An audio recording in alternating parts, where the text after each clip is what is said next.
So some of the things we look for to avoid effectively when it comes to fad stocks are stocks where you have a very small revenue line, so maybe they're growing very quickly, so they would be considered high growth technology stocks or high growth concept stocks, but there's not much other cash flow or earnings to back that up. So typically find a very high price to sales multiple, no price to earnings multiple because there's no earnings. And you'll have people getting excited by the people who've backed the company or founded the company as opposed to what the company actually does. So in many cases the business models aren't proven, but they've got a very big valuation on a very small revenue multiple because of the pedigree of people backing the company, or the very attractive sector it's exposed to, or some of the reason that we don't think actually is necessarily fundamental about the business. So we look for those kind of things. Well, actually, we look to avoid those kind of things, look at things that have good fundamentals to support them, being cash flow, balance sheets, valuations, a business model we can understand, and a valuation that makes sense.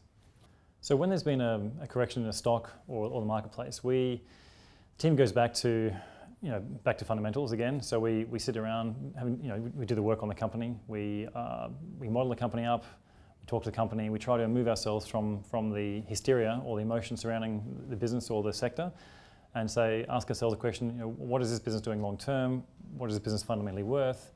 And we try to if you like, disaggregate the market hype, either positive or negative, from what we think fundamentally a business can achieve in the mid-cycle.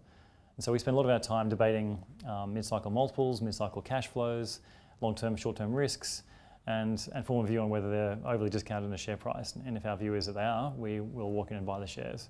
We don't just buy stocks for the sake of being contrarian. We often look for stocks that have fallen or stocks that are out of favour.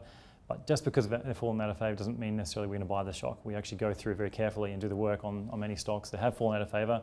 A lot of those don't meet our criteria. In many cases, they fall for good reasons. When they've fallen for what we consider to be temporary reasons or non-fundamental reasons is when we'll typically step in and buy the stock.